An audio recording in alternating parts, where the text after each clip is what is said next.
You're a healthcare professional, whether it be a doctor, dentist, registered nurse, nurse practitioner, physician's assistant.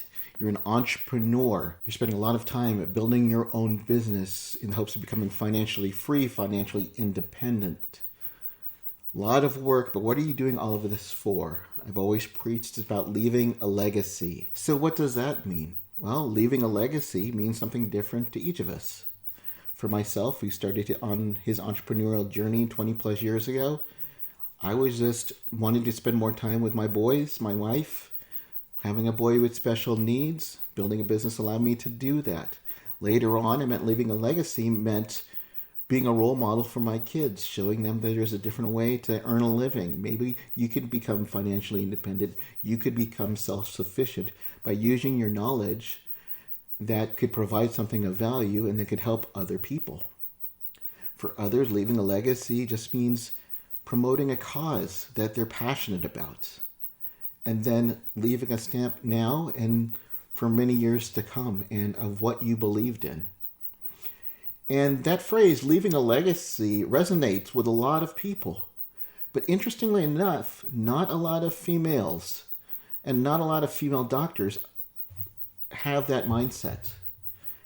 And the one who told me this is a very influential female physician. You probably know her as the founder of the Physician Moms Group, one of the most influential social media groups of physicians that is out there. And so we talked about legacy, and I think what you're about to hear is a pretty fun interview. You probably know that she's probably done a lot of podcast interviews, and I specifically said I wanted to talk about things that maybe a lot of people might not know about you. And she definitely has a world of experience and a lot of strengths that I think we talked about, but there are some things that you may not have heard of before that I think you'll hear for the first time. So if it's your first time hearing about her, or you've heard her 10, 15, 100 times, I think you'll get something new out of this. My interview with Dr. Hala Sabry on this episode of Bootstrap MD.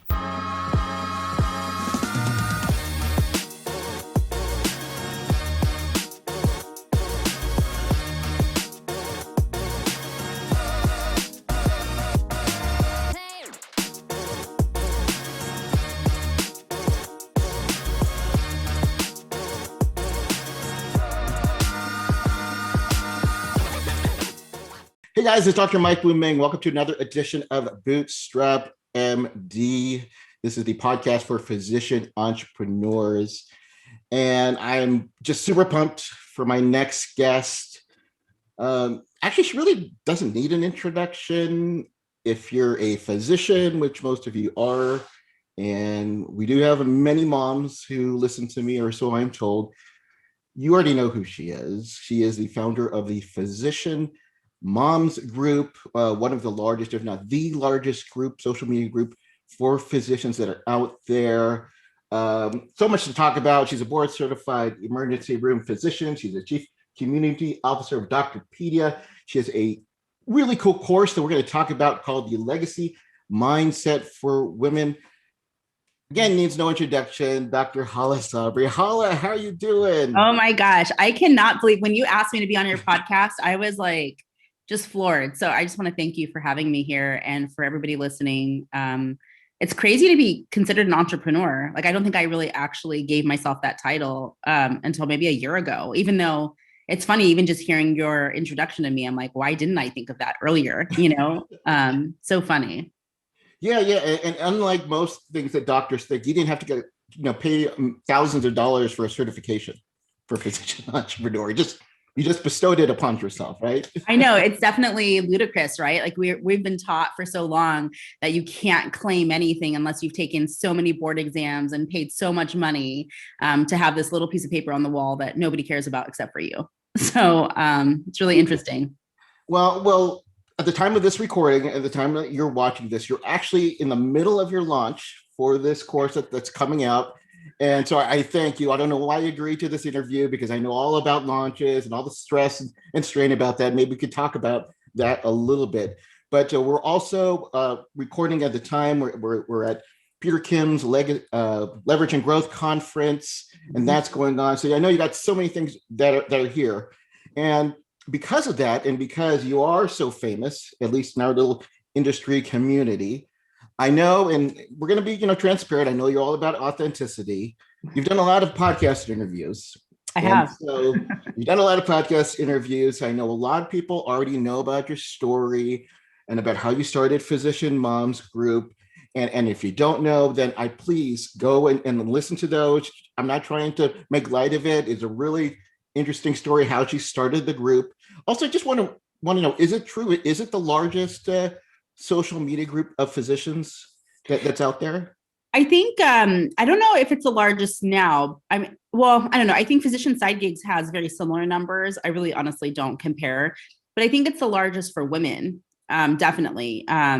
We are, 96% women. We do have a COVID subgroup that has some men, but definitely women are dominating the field there. So yeah, I think we're the largest women's group. And so, I mean, that's a lot of people, and internationally 115,000 people. So it's been really fun. And yeah, thank you so much for bringing a little bit of light, it's to kind of what I'm doing now. I think a lot of the podcasts and the interviews, do go over how I started. And it's funny because I'm like, yeah, but I'm evolving. What about me now? And so I'm just so happy and refreshed that we're talking about like the Hala like 2.0 or 3.0. So I'm so excited about this. So thanks for jumping right in. And that's amazing too. If not the largest, it certainly is the most influential, at least from what I see. So I'm just going to start off the interview. I said you did a lot of interviews, and I always tell my students, to stand out, you got to really differentiate yourself. Mm-hmm. So I'm going to warn you before we start, this is going to be a little bit of an unconventional interview. If you stop and walk off, I'm not going to be offended on here. But I won't. But I know that your BFF is Dr. Sunny Smith. Yes. Or one of your BFFs. You have lots out there, but she's definitely up there. Yes. I don't know if you know, I interviewed her last summer, actually just about the same time. Mm-hmm. And I had also just really recently met her, and it's actually interesting. Of all the guests that I've interviewed, she's the only one that I had planned one episode, and it actually went to 2 episodes. And so you know what I'm talking about. We love her to death, but she can be a little wordy sometimes. Again, so can I. That's why we're best friends. That's awesome. Yeah, you guys said that you're similar. But we started off the interview by me basically making fun of her name, Sunny Smith. And I was singing about songs of Sunny. And I certainly am not one to talk. I got a weird last name, Wu Ming. When I ran for 4th grade treasurer, my dad said it would be really cool if you put a poster that said Wu Ming is zooming for 4th grade treasurer, of which I came in 4th place out of 5. And, all the teasing that got in my name. But I want to know, and I know Hala, it's Arabic, correct? Yeah, I'm Egyptian. It is Egyptian. And so I'm not trying to make light of it, but does anybody say anything about Hala? Oh, like 1,000%. Like a lot of people ask me, like, if my parents named me after like Jay-Z's, like Hala, but I don't think they realize that I'm older. I'm like the same age as Jay-Z, I think. I was born in 78. So yeah, I get a lot of that, or like holiday or jalapeno, or, lots of stuff. But yeah, actually the way that my name is actually really, pronounced is Hala. And the reason why I go by Hala, and a lot of Halas go by Hala, is I think the English vernacular is just, I don't know why it, goes to Hala, like this like hard A kind of, or I don't even know what the exact grammar is. But, I was in 1st grade and I got moved from a private school to a public school, because what happened was I was in this private school, and they would give us these packets every week on Monday. And the packets were like 20 pages, stacked packet, front and back. And basically you would have to do all these worksheets and then turn it in on Friday. So I would be so stressed out about this packet that I would finish it by Tuesday afternoon. Wow. And so I would skip, recess, and I would eat lunch with the packet, and stuff like that. I mean, total gunner. Right. And so the school was like, I'm a little concerned, like she's not making friends. And and things like that. And so they wanted to hold me back for social development. And so, Oh, and I had already skipped a grade. So I skipped kindergarten. So I was the youngest, I was the smallest, I was the least social. And so my dad was like, I think that they're just trying to get us to pay more money. Cause, you know, him as an immigrant was like, so she's like the smartest in the class. Like, what's the problem? You know, why does she need friends? So they moved me to public school. And then the first day, you know, I'm in a class of 30 people, which is insane to me because I think my class before that was like less than 20. And I was like one class of like 4 other first graders, you know, and the smallest. My mom said I was wearing a 4T dress in wow. first grade. Yeah. And so she, you know, what teachers do, stand up and introduce yourself. And this is like January, you know, they all know each other. So I'm like, my name's Wow. Hala. And she's like, what? Can you speak up? And I'm like, my name's Hala. And she's like, Hala. I'm like, yep, sure. Whatever gets me to sit down is the best answer. And, you know, it's funny when I went to junior high, I'm like, I'm going to reinvent myself. I'm going to be Hala. Same thing happened in high school, in college, in medical school.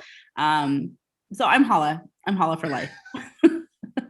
And that's what we know. And then the Yes. legend begins. Now, talking with Sunny and just kind of prepping for this interview, you know, she says, love you to death, but she says you tend to underestimate yourself and especially your influences.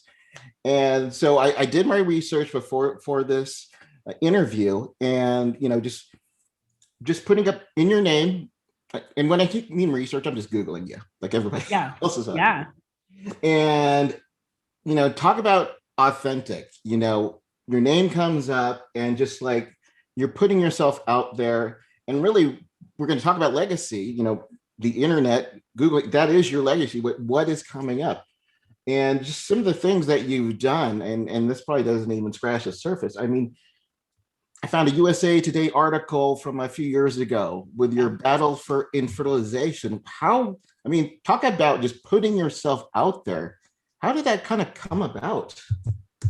Yeah, you know, it's funny. I was just talking to someone yesterday, another coach that we were peer coaching each other, and I was telling her that initially my identity had been so tied to my infertility journey. So for those of you that don't know, I had to do infertility for 5 years. Well, 5 years plus, 5 years before I had my first child. I had 7 rounds that were failed. And then on my 8th round was lucky. And I got pregnant with twins that ended up having a vanishing twin. And I have my daughter who's 7.5 now from that pregnancy. And then I went back and had 2 other pregnancies, both sets of twins. So I have 5 kids. And when I finished that journey, like so much had changed because that whole journey took like, you know, 10 years total. But I had decided when I was going through the journey that I was, I was so aware about how isolated and how alone and crying I was like all the time. And I remember like not being able to tell anybody, like I was in residency and I was doing IVF.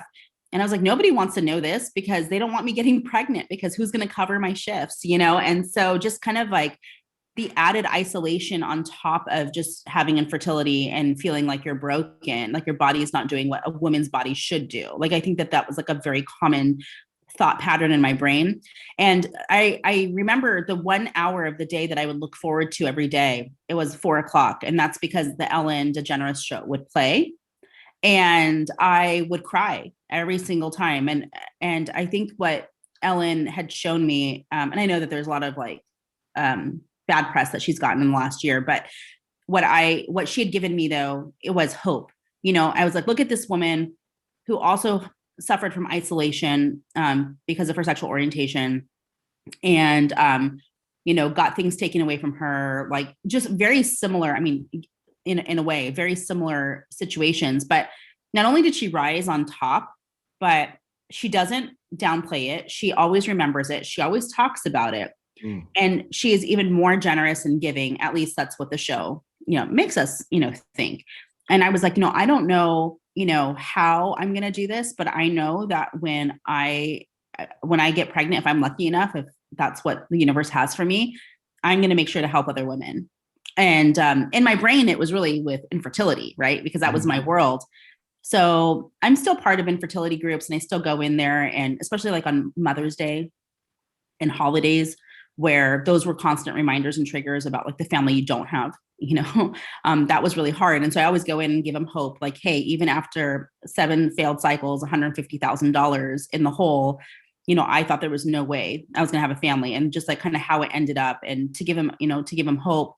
But it's funny though, because I actually, I don't identify with it anymore because I'm so far away. So I have to kind of remind myself. So thank you for bringing this up. But yeah, the USA Today, it was like the 30th anniversary of IVF. And because I had been so outspoken about it, especially about my clinic, the clinic I went to was CCRM in Colorado. And so that clinic, reached out to me, and they're like, hey, are you interested in any PR? And I was just delivering my second set of twins. So I said, yeah, of course. I have no problem sharing my story, because my why is, if any woman is crying, looking on the internet for hope, like I did for so many years, maybe she'll come across that story.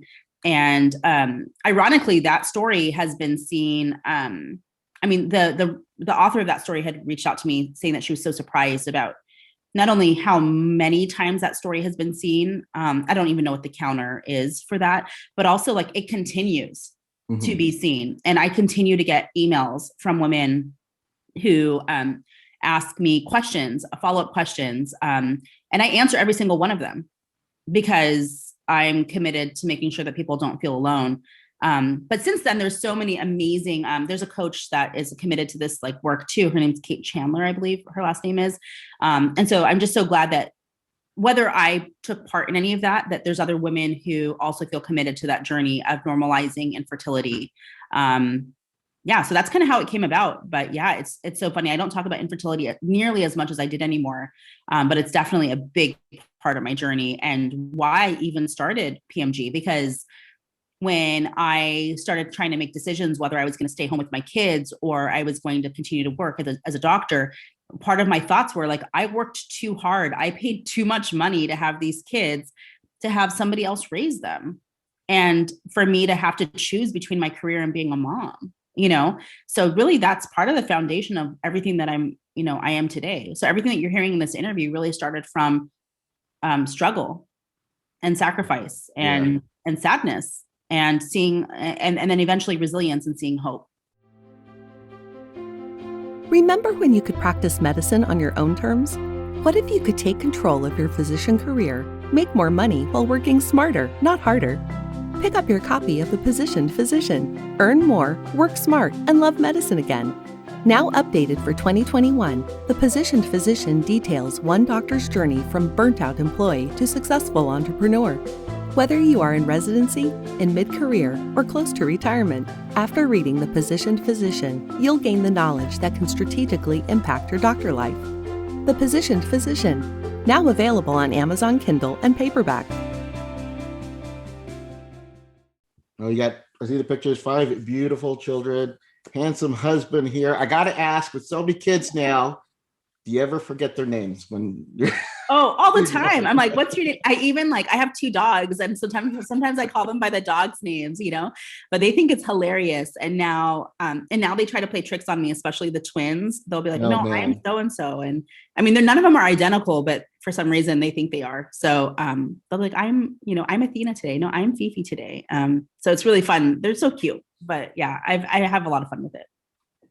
So in addition to you, obviously you got this PMG Physician Moms group, very influential, but then I didn't realize how influential. And I pulled up a couple of things that I saw. For example, your PMG was in a psychiatric journal. I saw something in terms of COVID, and so it's published. Your group is published early on. Another thing too that I maybe we could get into a little bit is just kind of maybe understanding the power of your group. And I found something, and we can talk about this. We can't. There was an incident with an ad that you saw in the Scrubs company that I found.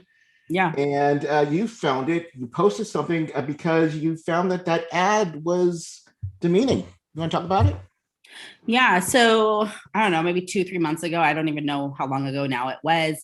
Figs Figs had put out an ad of a woman physician in pink scrubs reading a medical terminology for dummies book upside down.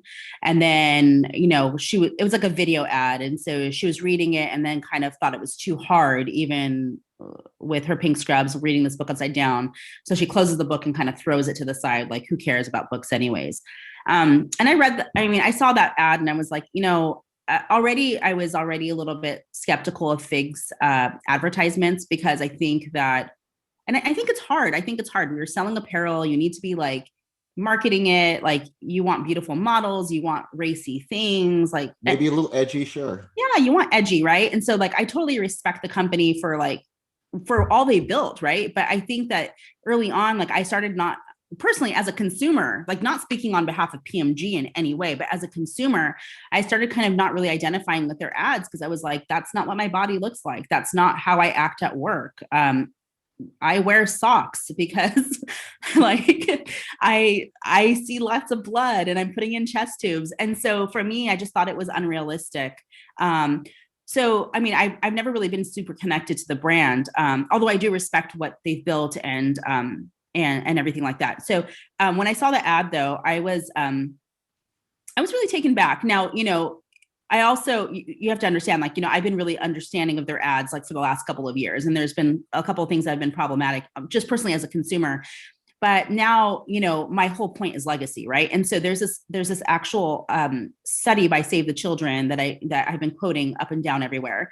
But basically, they found that after a survey study in 2015 of girls in the United States and on the west coast of Africa, that by the age of 8, girls think that they're not as smart and they're not as valued as men, or boys rather. And so when I look at these ads, right, with this woman who's reading a book upside down that's for dummies and then throws it away because even that's too hard, I'm like, well, no wonder. Mm-hmm.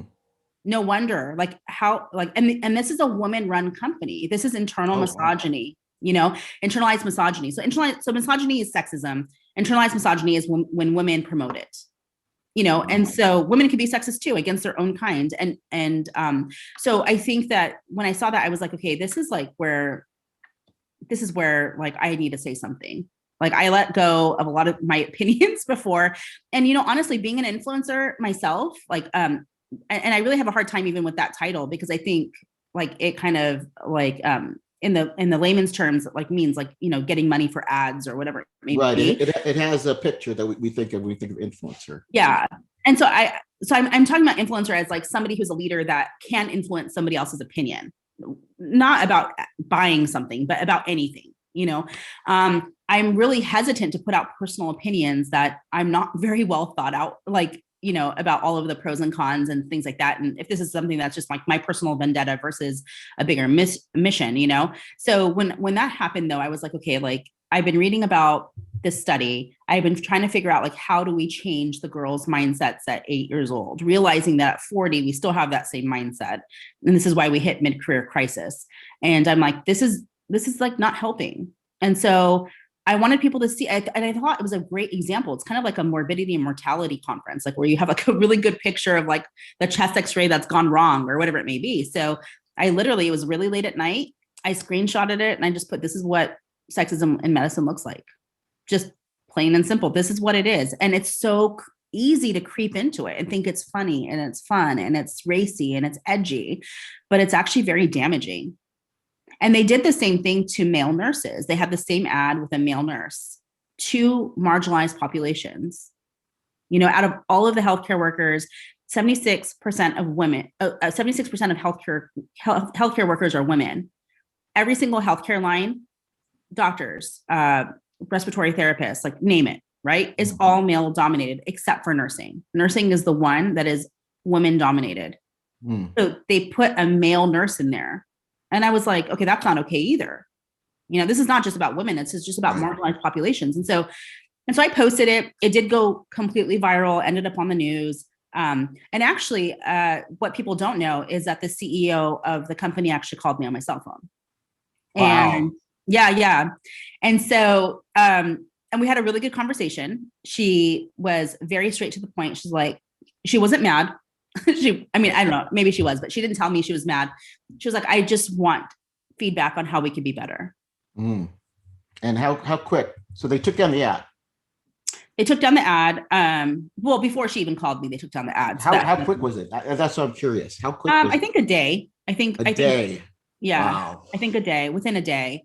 But she called me and she, I really had a lot of respect for her. She said like, hey, keep my cell phone number. If you ever see something that you don't like, tell me, kind of here's access to me, and some of the, I mean, I don't know. I don't work for the company. I've never called her again. I'm not opposed to it. It's just that I'm an official consultant. So if there's a way that, I'm going to work with a company, it's going to be more formalized than a text message. But I think what they put out there is that they have like an action plan of how they were going to remedy this. They were going to have, a diverse board of, healthcare workers, whether they're physicians or not, looking at every single ad to make sure that it's not offending, any kind of marginalized population, I mean, and it's hard, you're going to offend somebody all the time, but I think just trying to be committed to diversity and inclusion. So I'm glad that company did that. I don't know what the outcome is of it. I don't follow them or anything like that. But I'm really excited that they were able to own up to it, apologize, and take actionable steps for their company to be better. I think it's a good example for all of us, how we can mess up and how we can be resilient. Yeah, just kind of shows you the power of the group and just, your influence too. But because this is a podcast for physician entrepreneurs, I want to talk about building businesses and entrepreneurs. And one thing that you did, and I believe, so you did a conference. How many conferences have you done for PMG? I've done two. Mm-hmm. First one was in 2019? No, I think it was like 2015, if I'm not mistaken. 2015. Okay. Yeah, we did one, and it was redefining Dr. Mom. And it was more of like kind of us. It was really more of an entrepreneurial conference, like people who just kind of wanted to think outside the box or at least be comfortable in their own skin. It was one day. It was in Las Vegas. I think we had close to 100 people that came. It was good. A lot of people. That's how I met Sunny. So really. Yeah. So I want to talk about that. People see this, you're doing these seminars and it's gotten bigger and better. What did you learn from that first seminar that maybe people don't know about? Yeah. So I learned that Las Vegas is probably not the best place to have a conference. So it wasn't the best thing for us. Can you be specific why? Yes. So our demographic, we have these women who, what we're largely hearing is that I want to back up. I tried to have a conference the year before or 2 years before. So in 2015, maybe that was 2016, 2015. I don't know. I tried to do something before. My group said, oh, we want to do a cruise. We want to do a conference on a cruise. And this all ties into why I've made these mistakes. So they think of an idea. They're like, oh, I want a cruise conference. I went ahead. I found everything. I booked everything. I put it out there. 600 people had liked this one post saying, yes, we want a cruise. I even had some buy-in. I was like, hey, what week? Where do you want to go? What's the topic? Right. 600 people consistently answering. Guess how many people registered for it? Not 600. No, three. Oh my gosh. Yeah. And so I was like, okay, that's not going to work. So, but here's where their objections were, right? Their objections were like, I can't go out of the country without my family. Those CMEs may not work because they're cruise CMEs. And apparently I don't work in academics. I don't even get reimbursed for CME. Okay. So I'm like, oh, okay. Now I'm learning. Right. So then the second one, I was like, okay, definitely we're not doing a cruise.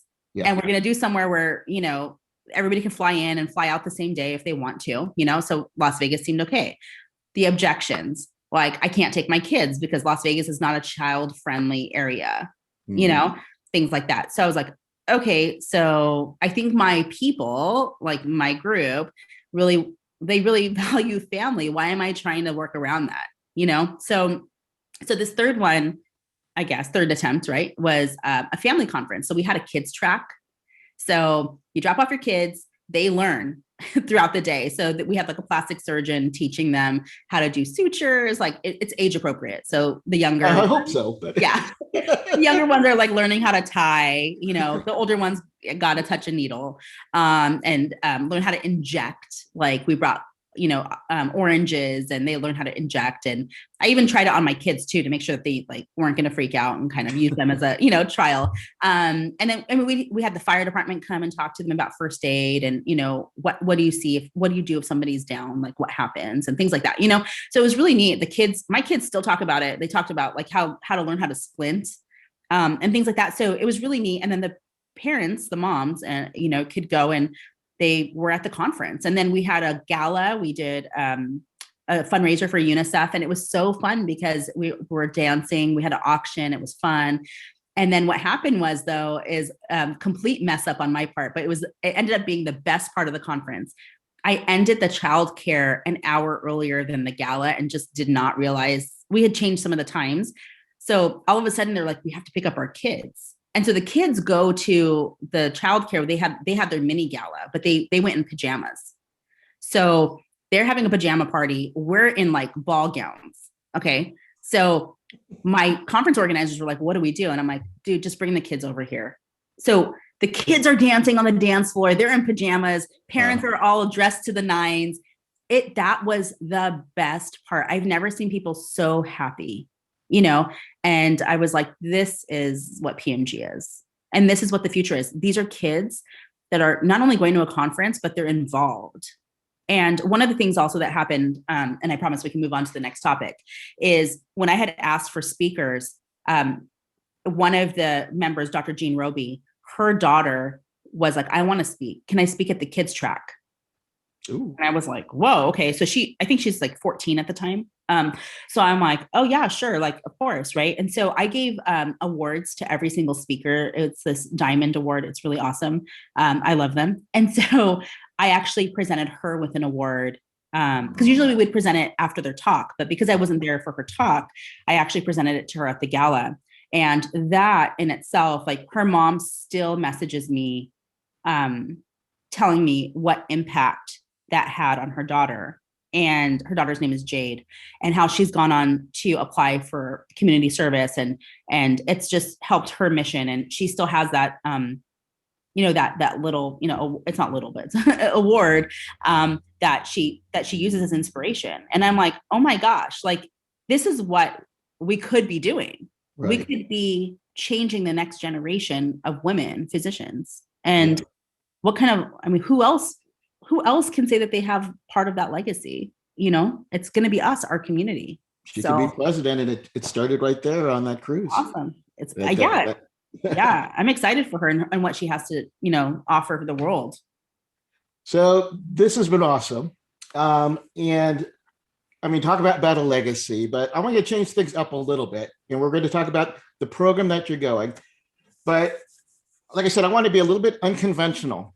So I picked 5 questions that I want to give you that probably the typical podcast interview you've done probably don't ask. So I'm ready. I guess you could pause and say pass.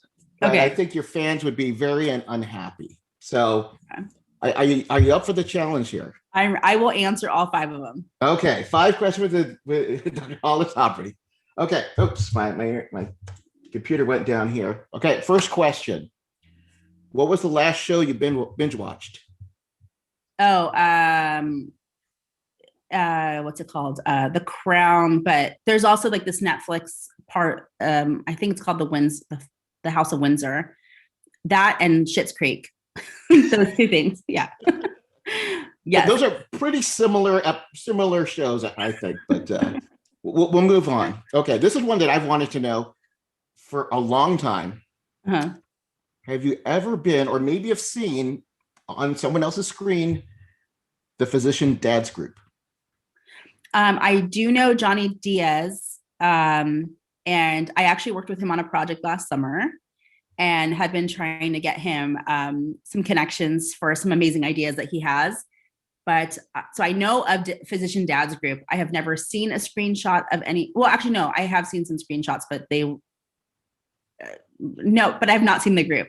I have seen some screenshots that were not very positive, but I think is a representation of a very minor part of the group. I hope so. So, yeah. Okay. That's kind of a non-answer, but we'll confirm nor deny that. All right. Moving on. You spent, I believe, 7 years at working for Disney, right? I did. For Disney, okay. What is the best ride at Disneyland, and what is the ride that they need to get rid of?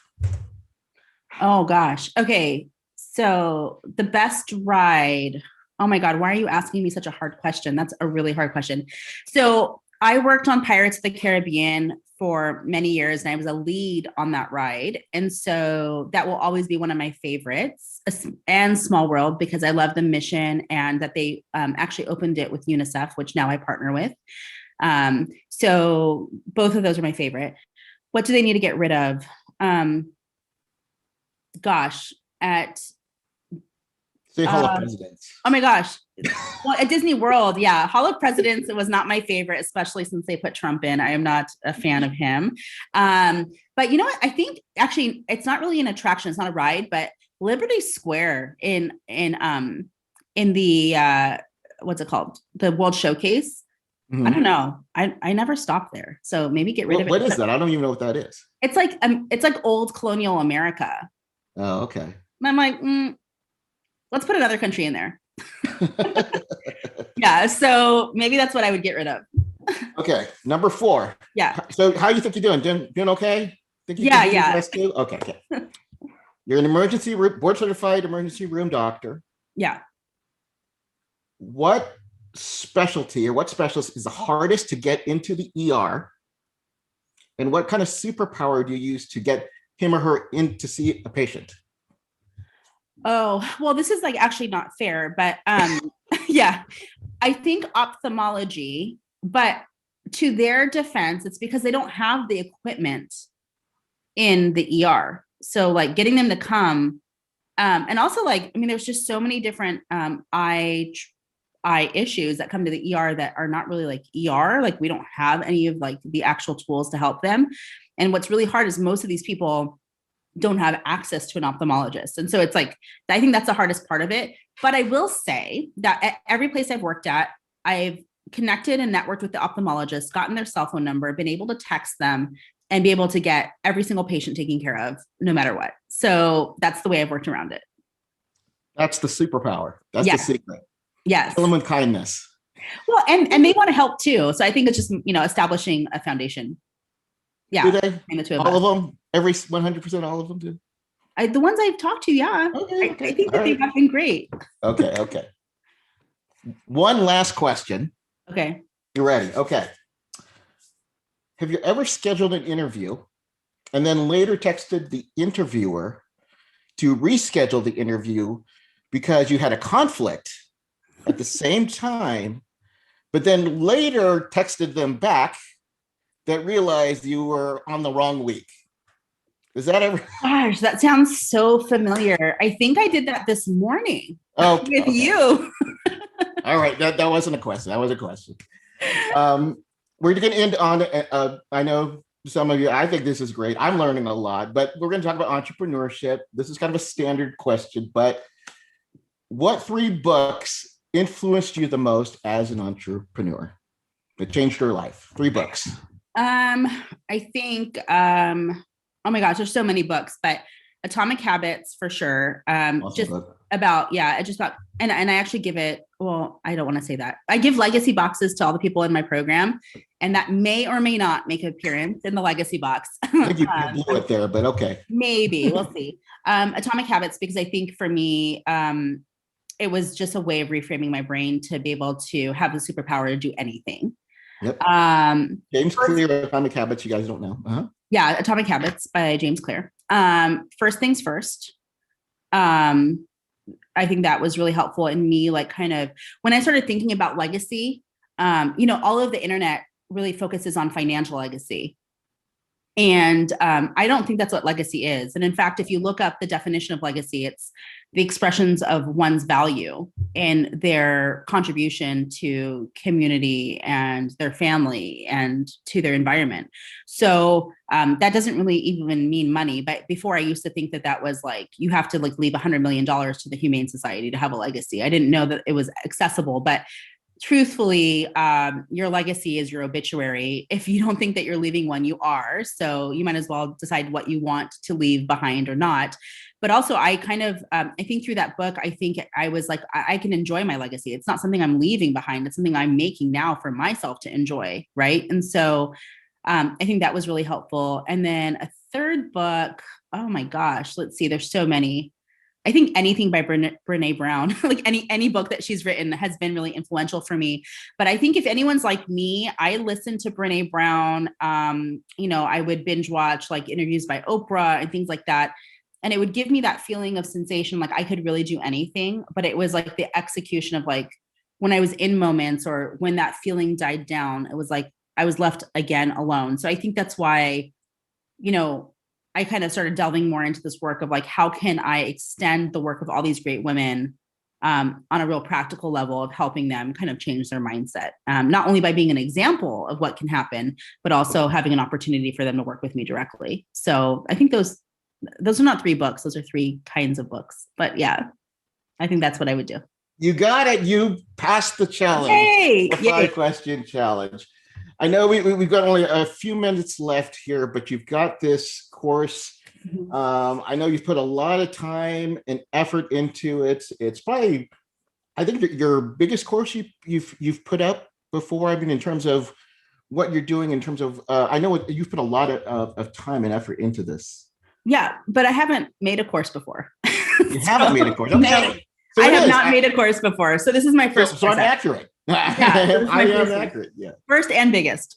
The legacy mindset of women. What do you want to know? I mean, I know that you've been getting a lot of questions about it. Mm-hmm.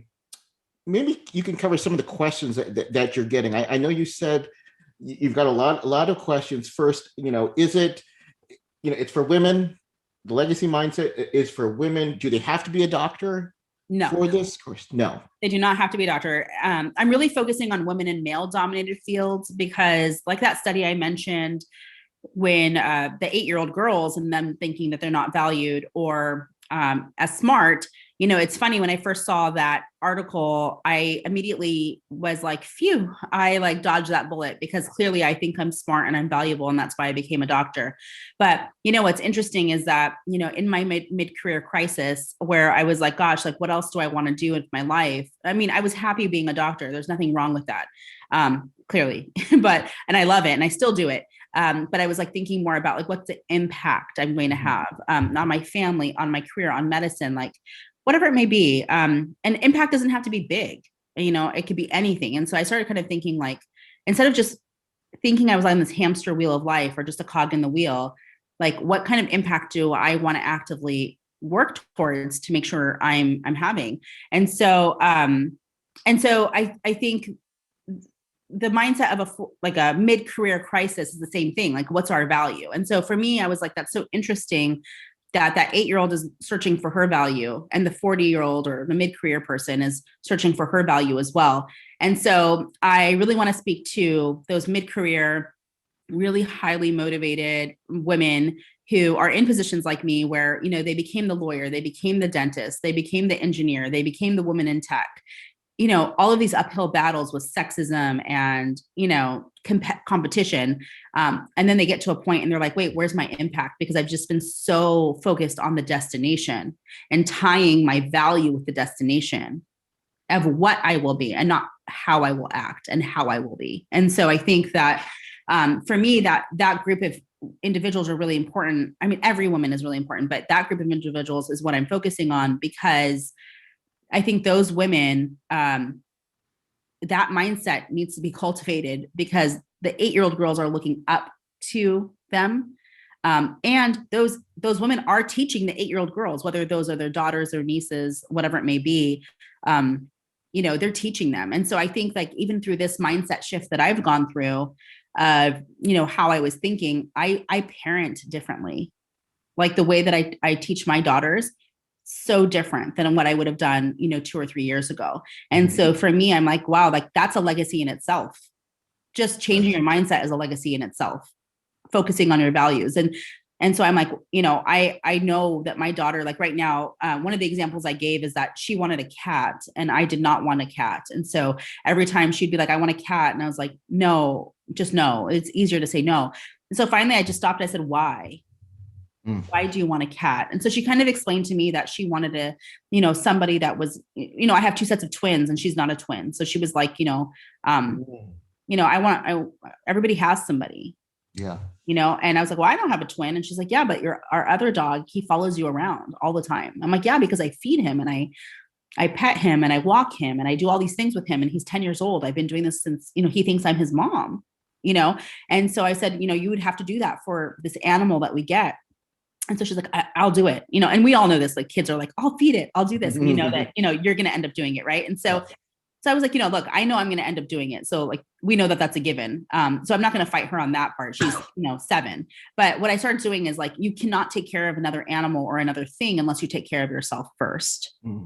So we talked about like, what does that look like? How do you take care of your body? How do you take care of your brain? And we listed all the things like taking a shower, doing the laundry, not laundry, but like getting all your stuff into the basket, and doing your homework, things like that. And I was like, you cannot take care of this dog unless you take care of yourself first. And so she practiced that. But it's funny now, like, whenever her brother and sister want to walk the dog or anything like that, she'll tell them like, oh, did you take care of yourself first? And it's funny because, I didn't learn that till I was 35. So, and she learned that at 7. So, for me, I think that that's hope. I don't know every person's going to have their own issues and mindset blocks and objections and things like that. But my hope is that hers will look different than what it was for me. Last question. I know you're going to get a lot of it, and it's closing down. Maybe at the time of this recording, you may not see it. So if it's still open, you want to go and click on the button and get it. But you're beginning some questions on there, and you're answering each one by one. You said one of the questions is you're hearing that they feel like they're not ready, to take your course. What do you have to say to those folks who say this, and what do they hope to get? What will they get after they complete your course, the Mindset for Women? Yeah, I don't want you to be ready because then there's no reason to have a course, right? I wasn't ready. My whole point is getting you ready to think about legacy. Not that I don't want you to be ready. I think I'm not expecting you to be ready. Who this course is not for is someone who feels very comfortable with the legacy that they're leaving, that they're not questioning it. They're not questioning about their impact. Those people, they've probably already done the mindset shift. But if you have any question in your mind of like not feeling unfulfilled, the whole idea of like, oh my gosh, well, I'm already a doctor, I'm already a lawyer, I'm already a dentist. Like, what else do I want? And then kind of thinking and shaming yourself, like I should be grateful, I should be lucky. And then some people, what they'll do is they'll go back and they'll become a lawyer or they'll become something else. And then, and then what they'll do is be like, well, how can I prove to myself that how can I like assure myself that I'll be fulfilled in that if I'm not fulfilled now?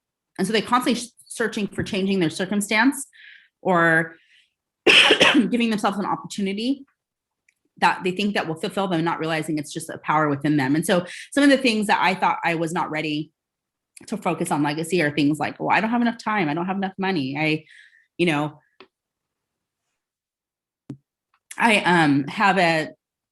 have to work on my relationship with my mom or my husband first, or, things like that. So basically this course helps you with all of those things, just to be able to get all of that noise out of your brain so you can actually focus on your legacy and your values and understand how your values are shining through everything that you do. And I know it sounds really intangible, and that was part of the reasons I was a little hesitant as an entrepreneur to even put this out there. When you think about coaching, you think about someone who's like, I'm a business coach and I'll help you make 6 figures in a year, or I'm a weight loss coach. You'll lose 10 pounds in a month, right? There's a real tangible deliverable. Sure. And that was one of my hardest things is like, what is a tangible deliverable here? And it's you betting on yourself. It's you focusing on your mindset and knowing that you're unfulfilled now and that you'll have a sense of fulfillment in the 8 weeks. You'll understand what that looks like for you. And that will be the start of your work, And so, and the other thing too, is that there's nobody talking about legacy, and they're talking about legacy in the aspect of like, money, which is a big part of it. And we do have 2 weeks on money. We have 1 week on money scarcity and one week on money abundance, like how to like investment, like just the idea of being open to that, and what kind of thoughts that you have to kind of like even be interested in that. Not the how to do it, but the why we do it, and the realization that the generational wealth of women is far inferior of women across the world to men. There's not one area in this world that women have more wealth than men ever. So, and with money comes power and influence. And that's why these girls at 8 years old don't think that they're valued, because they're only seeing men, right? They're only seeing men in the history books and things like that, So, so I think it's just more of, to answer your question, it's more of like, you don't need to be ready. None of us are ready. That's why legacy is not something that it's completely, if you guys have read Russell Brunson's book, Expert Secrets, it's all blue water, So it's like, it's a new discussion, that even the discussions that are being had are by men, and it's funny, as I was talking about this, I was on Clubhouse one day and I was talking about legacy mindset, and I had this man who DM'd me in Instagram, and I mean, great. I'm so happy that he connected with me, but he was like, hey, I made a legacy mindset club. I'd love for you to teach in my club. And I was like, well, of course a man did that. Right. And I mean, I'm happy to help him, and I'm happy to represent as women, but I went, and all the people that were in the club, mind you, it wasn't a lot of people, but they were all men. And I was like, where are the women? It's because they don't think it's accessible to them. So if you're a woman who cares about these 8-year little girls, cares about your fulfillment now, cares about legacy in any kind of way, or does want to start to prioritize it, is interested, is curious about it, then sign up for my program. And like I said, I have no idea when this is going to air or if I'm going to have spots, because I only have 8 spots left at this time of like talking to you. But you could always follow me on drhalasabry.com, sign up for my newsletter. There's a values worksheet there. That's where I started my journey. So I made it accessible for everybody. If you scroll down to the end of my landing page, you'll see it. And, and just start by starting, read the books, listen to the podcast, do the work yourself, but it is hard work. But the return on investment is like infinity. So. Hala, this has been very powerful. Thanks for playing along with me on some of the questions here. If you guys are looking for clarity in your legacy, and if it's still open, you got to check what she has out here, the Legacy Mindset for Women. Again, Dr. Hala Sabry, thank you so much for joining us today. Thanks, Mike. Thanks, everybody. And as always, you can just read about it. Nothing's going to change until you actually implement.